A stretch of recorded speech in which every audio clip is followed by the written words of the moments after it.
Off-payroll working, there was a lot of speculation that the government would push ahead and roll out the much despised public sector reforms into the private sector as well. And as you probably are already aware, that means that IR35 status would be determined by the client, and that tax would be deducted at source where IR35 is deemed to apply.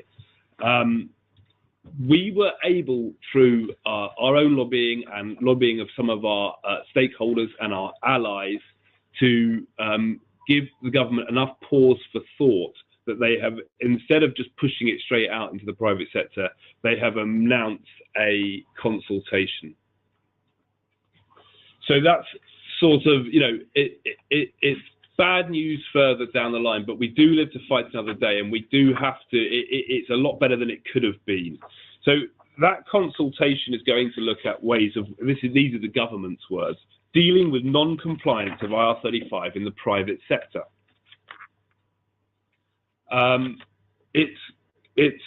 They're also going to look at lessons learned from the public sector, or so they say, which is exactly what we've been asking them to do. So we have to be grateful for that. They say that they're going to use external research, that's their words again, and that this has already been commissioned, and that will be published next year. And then they'll look at that, at the impact that this measure has had in the public sector, before they consider rolling it out into the private sector. The exact date of when that research will be published is not known, though they do say next year, 2018, and the exact date of the consultation is not known either, though probably we would expect it to be published around the same sort of time. Now, IPSE has already been telling the government about all the negative impacts that have been happening in the public sector, and so we're very keen to see this research, exactly what the extent of that research is, what's its scope, who's doing it. These are all questions that we don't yet know, but you can rest assured that if we sense that research is not showing up negative impacts in the public sector, we will be pointing that out. So next year we look forward to the consultation and feeding into that process. We also know that the Taylor review, the government will react officially on the 7th of December, and will publish a discussion paper how they want to take Taylor's proposals forward. We believe there will be discussion around status, what good work is, and who the self-employed are. So there will be more around what real self-employment is, what false self-employment is, and what this worker status is. And what we also know is the government is exploring the options for longer-term reform to make the employment status test for employment rights and tax clearer. And that's something that we as IPSE have urged them to be looking at, so we welcome that. And that's interesting, isn't it? Because it obviously ties in with the off-payroll stuff too. I mean, there's a set of tests there, of course, which are largely the same. So we will be saying to the government, we must have a rounded view of this. If we're going to change the test, we need to think about doing that before pushing the public sector rules out into the private sector. Moving on quickly then, so other things which contractors will be very interested to see was the dividend tax allowance. There was a little bit of speculation that the tax-free allowance would be cut further from the 2000, which it will be in April 2018. So this tax, of course, only came in a couple of 18 months ago. At the last budget, the Chancellor announced that the £5,000 allowance would be cut to £2,000, and that is where it's going to remain. That will impact you from April 2018. And the dividend tax rates are also remain unchanged. So that's 7.5% at the lower rate, 32.5% for the upper rate, and then the very high rate is 38.1%. You have to be earning over 150,000 before that one kicks in. The personal allowance has continued to rise. Again, a bit of speculation around whether that would happen, but it's risen as planned. So that will be 11,850. Then if you're doing the dividend route, then you'll have a further £2,000 allowance before you have to start paying the tax on that.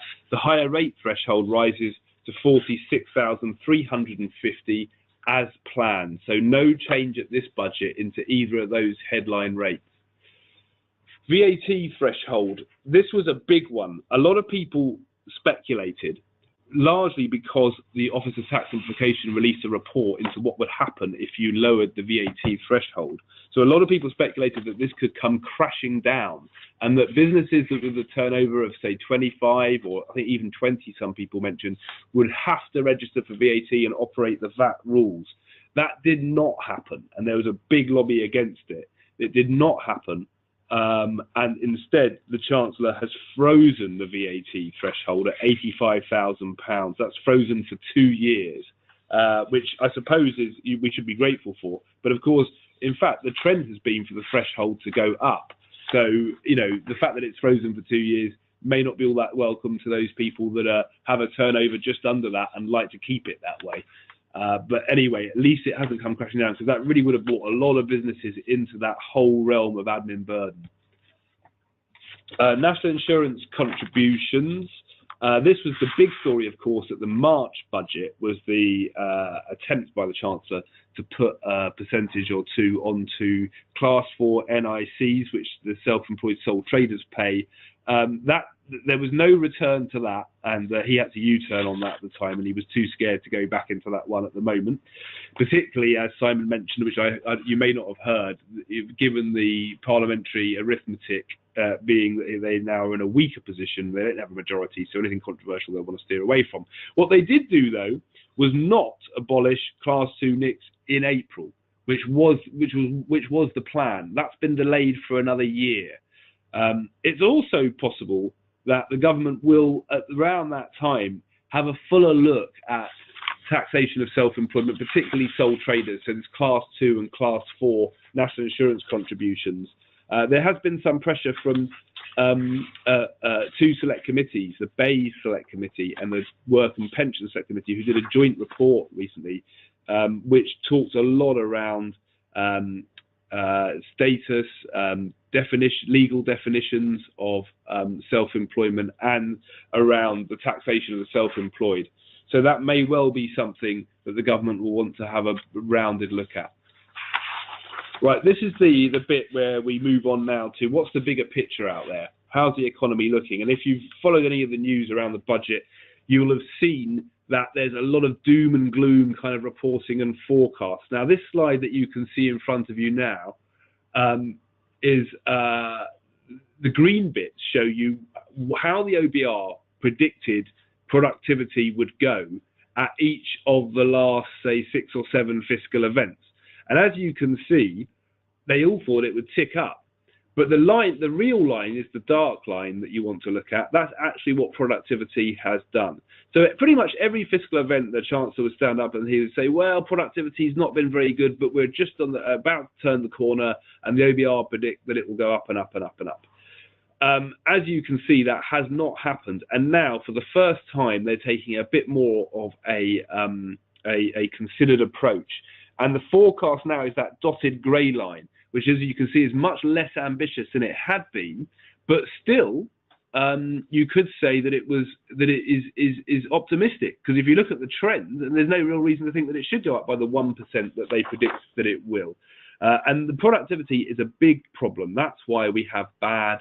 So there's some people having problems seeing the slides again, so we need to make sure that you explain what they're seeing. Okay, sure. I'm terribly sorry for all the technical problems we seem to be having, plagued by it during this webinar. The last slide was just showing, it was simply a slide to show what productivity has done and what productivity is predicted to do. And the real story there is that the OBR have downgraded massively their forecast for what productivity will do. In recent times, they've been quite bullish and said, well, it will go up, it will go up, it will go up. But it hasn't, and now they're saying, well, it's not going to go up by that much after all.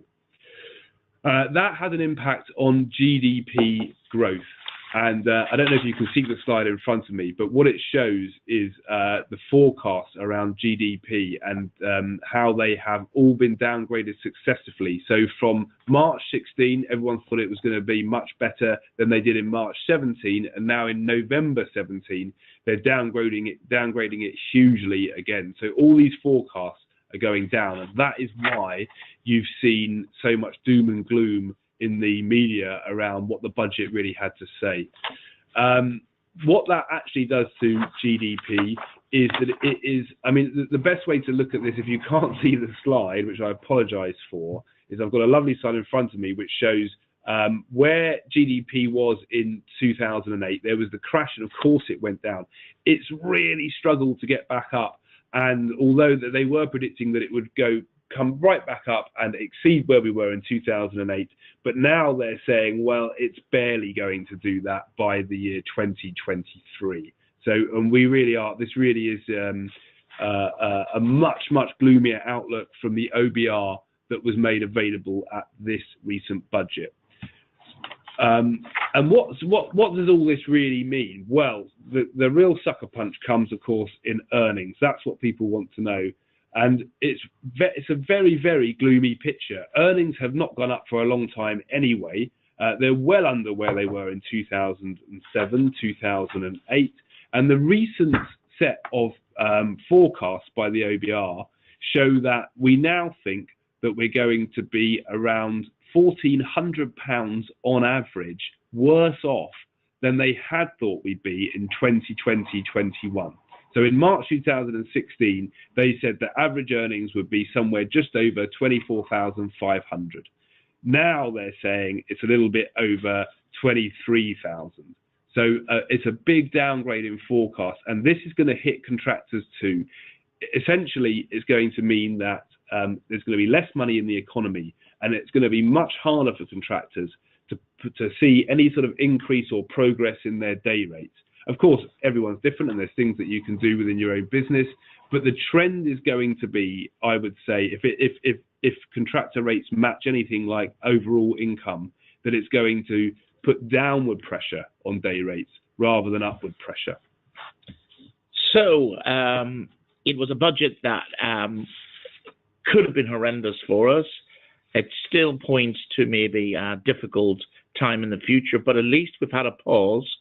And we've had a pause, we know, from sources close to the Chancellor, because he did feel that the lobbying was so strong, especially around IR35, that the government needed to consider what to do next a little bit more. So this gives us a chance now to do some more work around the impact on the public sector of the changes in IR35, and then mobilise the private sector, where we believe they haven't even started to think about it, to try and put pressure on the government. So IPSE considers this pause, this reconsideration, at least for a year, to be quite a big success. So what else? Well, the government, as we have already said, will give a response to the Taylor Review, and it will lead to further consultations on employment and tax status. So that remains a live issue. The Dividend Tax Allowance will fall to £2,000 from April 2018. The personal allowances and higher rate thresholds have increased as expected to 11,850 and 46,350. The VAT threshold has been frozen for 2 years at 85,000, but the economic challenge of productivity is squeezing growth, and the public finances and living standards are suffering because of that. So that's the budget. We will put these slides up on the website. If you haven't seen them, you'll be able to see them there.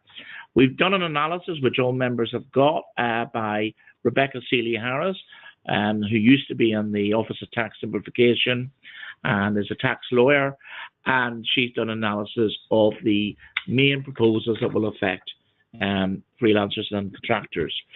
So questions, I can see one question about the research that the government is doing on the public sector.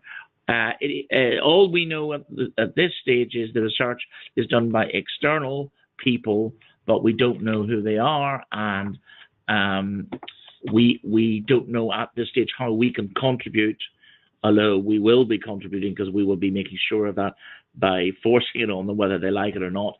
But there is an IR35 forum meeting on the 11th of December, and we hope to find out more at that meeting. So is there any other questions? Who will the government be consulting with exactly? Well, it'll be a public consultation, won't it? So, I mean, the answer is anybody, but of course they will be seeking particularly views from certain people. Now, we'll be in there, no doubt about that.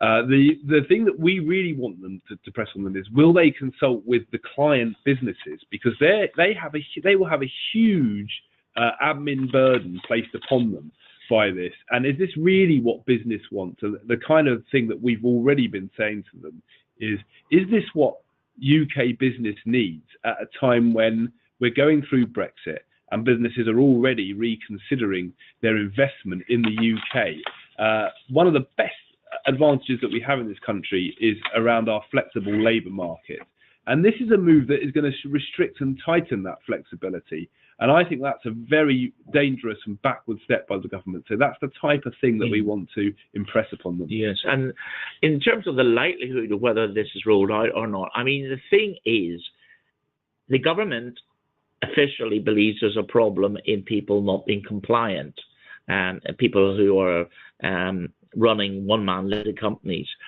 But when IR35 was first invented in 1999, the idea was that the end client would decide the status, and it was heavily defeated by the big businesses and CBI, who said, no way, Jose. So I don't think it's as straightforward as the government thinks, and I think once a campaign gets going, they're going to face a lot more opposition than they may have imagined. And it's not clear to me that they can carry everybody in the Conservative Party, which is a real problem for them then, because we have the questions of whether they can get a majority.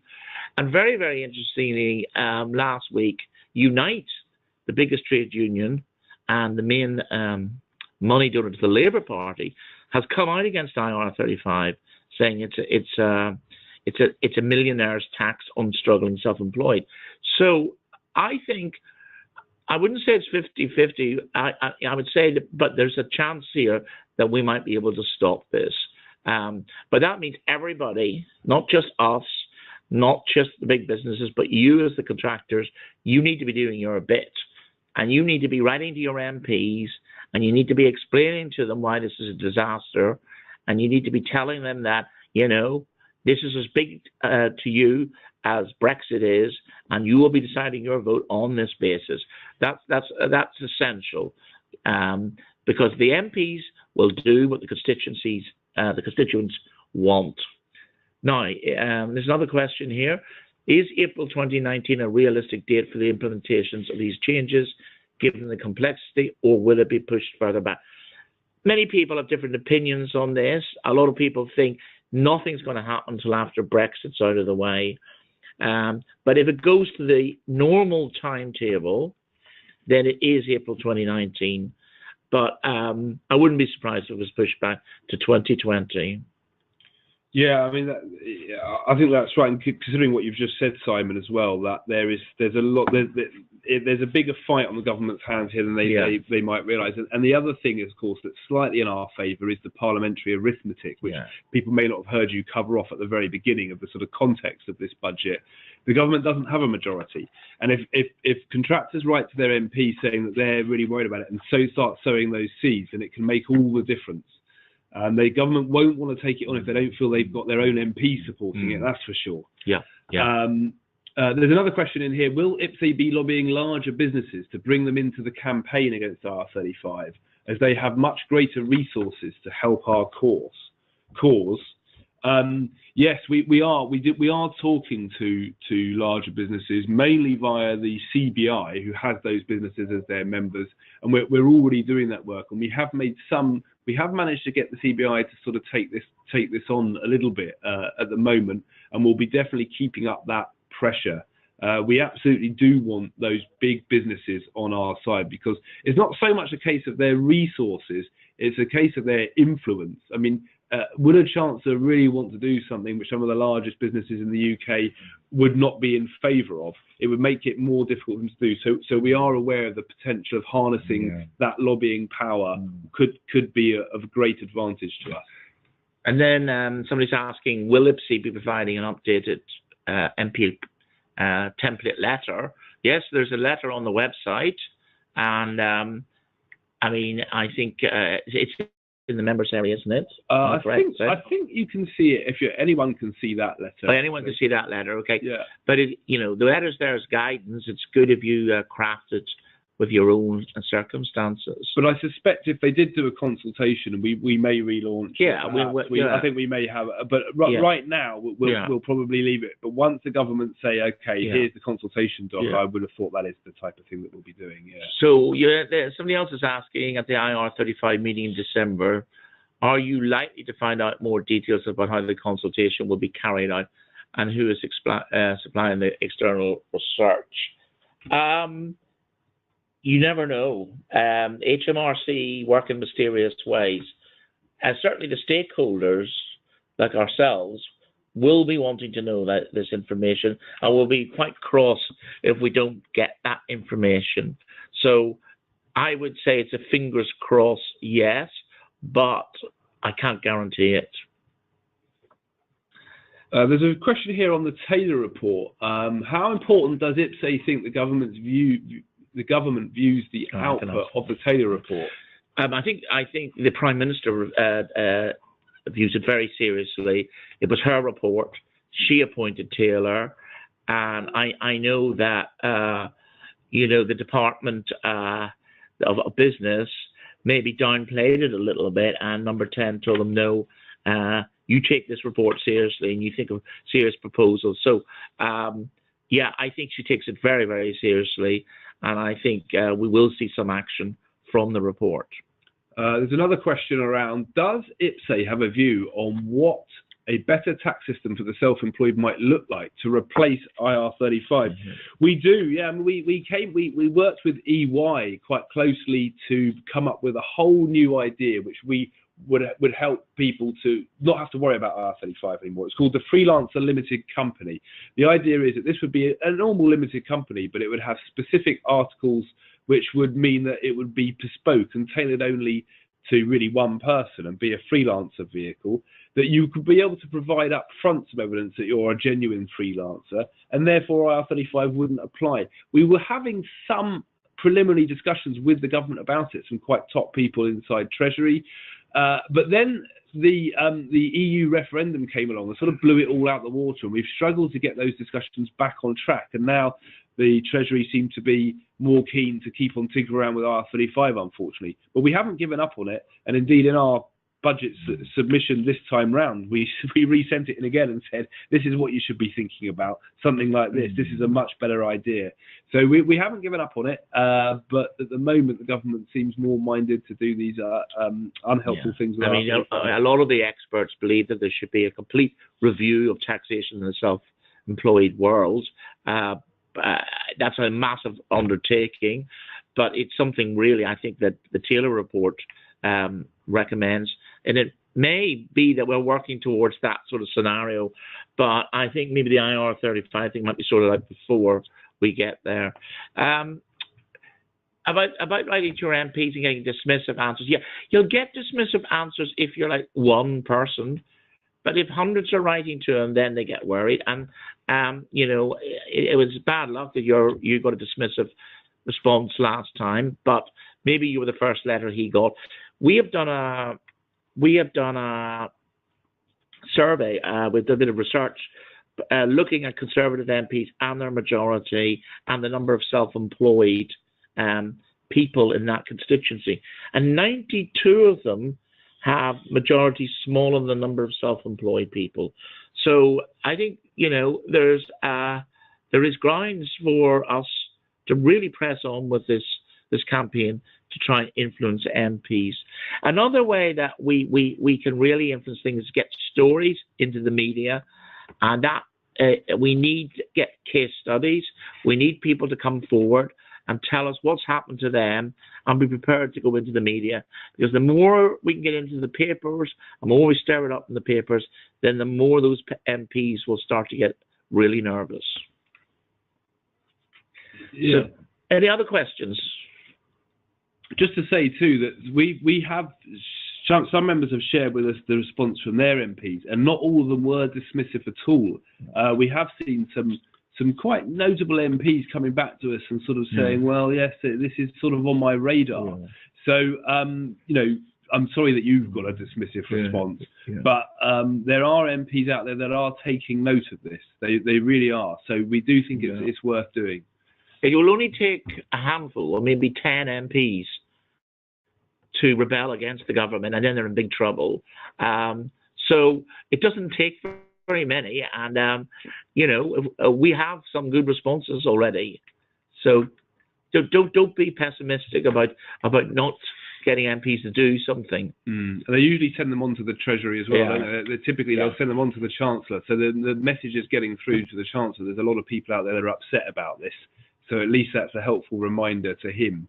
And it may be that things like our letter writing campaign was what pushed them from, rather than just rolling it straight out, going down the consultation route. Well, to answer the question on financial benefits and number of freelancers in the economy, etc., to MPs, we do have that information. I think there's lots of documents in that. But I think when you write to your local MP, I think you want to write about your own personal circumstances and how it affects you, a voter in his constituency. He will get all of that stuff from us. And indeed, when you talk to MPs, you have to bring it down to the local, because that's what they're really interested in. Yeah. There's a question here come up about the CEST tool, which is Check Employment Status for Tax. This is HMRC's online tool for working out whether R35 should apply to any engagement. It's very important, of course, because where these rules have now changed who is responsible for determining status in the public sector, the clients who have no idea really about R35 are using this tool. This is that people are having major tax changes made to the amount of tax that they pay based on the results of this tool, and it has been controversial. Our view, to answer the question directly, is that it is an insufficient and sometimes inaccurate test of IR35 status, and it's a view which is backed up by many other people. It's not just us. There was recently a big discussion over the fact that the tool does not appear to test for mutuality of obligation, which is traditionally one of the main tests of IR35. HMRC say, well, they don't need to test for that because in any public sector hiring, mutuality will always be there. And that's had a big reaction from a few lawyers. There was a piece on the radio this weekend, actually, on Moneybox on Saturday, where this was called into question. So, our view of it is that it's imperfect, and therefore you can't, it's not fit for purpose, because there are people who may be caught out by it and taxed much more than they should be because the tool has said that R35 applies when arguably it doesn't. I think any case studies that you hear, anything you hear in your area about what's happening in your local hospital or maybe in your care system, if you could feed those back to us, because MPs get very nervous if they think that these changes are actually having an impact on the health service or the care system. So that makes them very nervous. We will provide stats for what the wider impact on this is, and what we found a very useful one is that the number of freelancers in the economy quit enough money to fund the health service twice over. That's quite a good stat. But we will put some stats up, or we'll put them into the template letter, and you'll have that ammunition. Yeah. There's another question here. It's quite a good one. It says, if there is strong opposition by business and government does not roll out to private sector, what would it do in the public sector, given it has stated there should be a consistent approach across all business sectors? This is a very good question. I think that it puts them in a difficult position, doesn't it? And this is why it's a bit of an uphill battle for us too, because it really doesn't make any sense to have one set of rules in the public sector and one set of rules in the private sector. But it's the government's own fault. I mean, they brought this in the public sector only. And at the time, they said, well, we have no plans to change the rules in the private sector. Yet most people seem to think that you can't sustain it that way. Now, I would hope that, imagine they do this external research and they do a good job and they say, well, actually, this has had a pretty big and damaging and negative impact in the public sector. Therefore, we won't roll it out to the private sector, but maybe we should go further and repeal it in the public sector. I just don't feel that is going to happen, though. I think that the government have, it stubbornly got to where it's got to. I don't think it's going to just repeal the public sector legislation, having only just got it Well, through. I think the big difference with the public sector is it's taxpayers' money, and they're very sensitive to that. So I can't see them changing the public sector rules, unfortunately. No, I agree. So the answer to your question, Nick, is that I think likely it will just remain in place as this ugly and unworkable thing for the time being, at least, even if they don't push it out to the private sector for a few years. So, have we any more questions? Yes. So the question here is, the effective removal of the VAT flat rate scheme to freelancers was a great disappointment. Does IPSE have any plans to challenge this, as it was highly beneficial, even from an admin view, if they reduce the financial benefit? Yes, no, I'm very much aware that this was very unwelcome, this removal of the flat rate scheme. There was a view that the flat rate scheme was quite generous before, and the government obviously came along, or the new chancellor came in and decided that he would tighten that up. We have made our feelings clear on this, that we think that it now means that people will drop out of the flat rate scheme, which basically results in much more admin burden for individual businesses and for HMRC. So, it just causes everyone more of a headache because it's now so not generous that you're probably going to be better off dropping out of it. But that means you have to keep all your receipts and all of that sort of faffing around. And a follow-up point is, even if they reduced it, you still prefer, even if they made it slightly more generous, you still prefer it so you wouldn't have to have the admin. You can still use the flat rate scheme. It hasn't been totally removed. It's just that they've made it much less generous. So if you want to go on it, you can, but you'll probably be better off if you didn't do if you came out of it, which means you're incentivized now to have more burden or admin burden. So yes, it is a downgraded step. There wasn't a consultation. The government just decided to do it. That's the problem that we had. So there was really no scope for discussion on it. I mean, we wrote to the Chancellor and said that this is burdensome, but there was they weren't looking for views on it. It was simply something that the government gave and then took away. Any more questions? And that questioner says, I'm an accountant and I hate VAT admin. So even accountants hate VAT admin. So yes, you can imagine what someone without those skills would think about it. Well, I think we've had a question: what other non-IR35 measures are being planned by the Treasury on freelancers? I think the next big thing is the Taylor review and how the government are going to act on his, what was it, 80 odd recommendations. Yeah. My view is there are a series of recommendations in there which won't need legislation. It just needs enforcement. And I think the government may follow up on those reasonably quickly. But the big ones on status and, what good work is and all of that, that's going to take a lot longer. And I think the big stuff will not happen until well after Brexit. So I think at the moment the major thing to worry about is the tax situation. Yeah. What other non-IR35 measures are being planned by the Treasury? Oh, sorry. I was just going to say there's always this, as we mentioned, the thing, the dividend taxation. That could be further tinkered around with. They could up the rates on dividends. They could reduce that allowance even further. So these are the types of things that you may want to look out for. Yeah, of course. The other thing on the agenda is pensions, and they're reviewing the automatic enrolment at the moment, and they are, we believe, inclined to introduce automatic enrolment to self-employed people. IPSE's doing a lot of work around pensions at the moment. It's done survey work and it's having a stakeholder roundtable in a couple of weeks. and we'll be writing a policy paper in the early new year. So we'll have some positions to put to the government.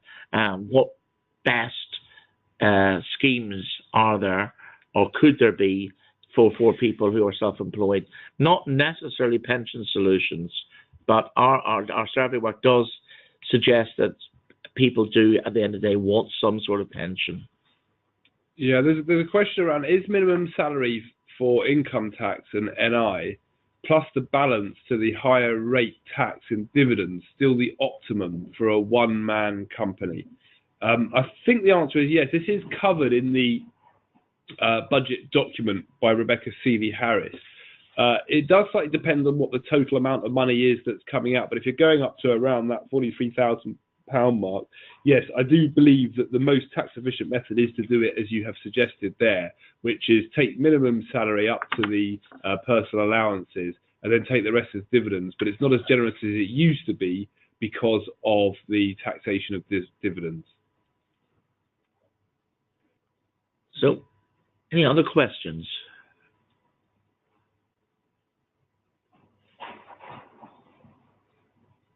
No. We'll just hang on here for a moment, see if any other questions sort of leak in.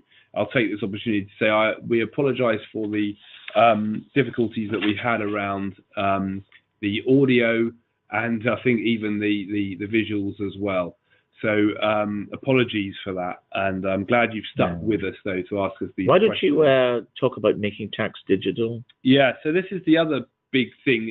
It did get mentioned at the budget, but essentially the story on making tax digital is that the government did have this very aggressive timetable that everyone was going to be on this new system by 2020. And the new system goes something like this. Everyone has to keep all of their business records online in a digital format, which for many IPSE members wouldn't be too challenging. A lot of them already do that. But for many other businesses out there that still have the old paper ledger, it was quite a big thing that they were asking. But the real kicker was that they want you to report to HMRC on what's your taxable income at least once a quarter. There was the further view that there were going to be these clever apps that were going to come in so that it would all link up miraculously, and you could sort of take a photo of a receipt that would go into it, and then it would automatically update HMRC, or after you click a button it would. There was a lot of concern around this, and it culminated when the Treasury Select Committee said that this timetable is unrealistic. And the government then took that away, and they said, okay, we're going to push it all back a bit. So, and the other big change, which IPSE were calling for, along with everyone else, was that we wanted the threshold for mandation of making tax digital. Otherwise, you had to go into this. The government wanted there to be a £10,000 turnover threshold. So under 10,000, you wouldn't have to. We said it should be VAT threshold. Many others did, and so did the Treasury Select Committee. So they put it up to the VAT threshold. And they pushed the timetable back, which of course they have a little bit more scope to do that because of the election. Now this Parliament's going to run until 2022 unless there's some problem, which there may very well may be. So we've got a bit more breathing space on making tax digital, but it's still there and it's definitely still coming. So not for a few years for incorporated entities. It probably won't be till around 2021 that you'll have to start doing it, but it will come. Have we had any other questions here? Links for the webinar and Rebecca's report. Yeah, so we'll put these slides up because I don't think you could see them for at least half of the time. Apologies for that. We'll get them up onto the website with a little summary of what we've discussed here today. And if you have any other questions around it, then please do let us know, and you can get me on Twitter. I'm at Andy IPSE. I'm also andy.chamberlain@ipse.co.uk. So if you have any other questions, then do just let me know and I will come back to you. Sharon, well done. You're busy writing your MP letter now. Well done, Sharon. Yeah. We've at least achieved that despite the technical problems. Yeah. Okay. If we've run out of questions, then we are about the Well, we're not quite there Are yet. you putting the recording online at the end of the session? Yeah, we will try. The trouble is that because of the audio problems, I'm not sure how fit for purpose it will be. But if it isn't, then what we'll do is we will try to provide a written summary so that people can see what it is that they may not have been able to hear us speaking as we went along. Okay. Well, thank you very much, everybody, for tuning in this lunchtime. Sorry for the technical problems. If you have any more questions you want to ask, you can send them to Andy, as he's just told you, or to the policy team at IPSE. And we'll keep on campaigning for you, and hopefully we'll be able to stop any of the nastiness. Okay, goodbye. Thanks, bye.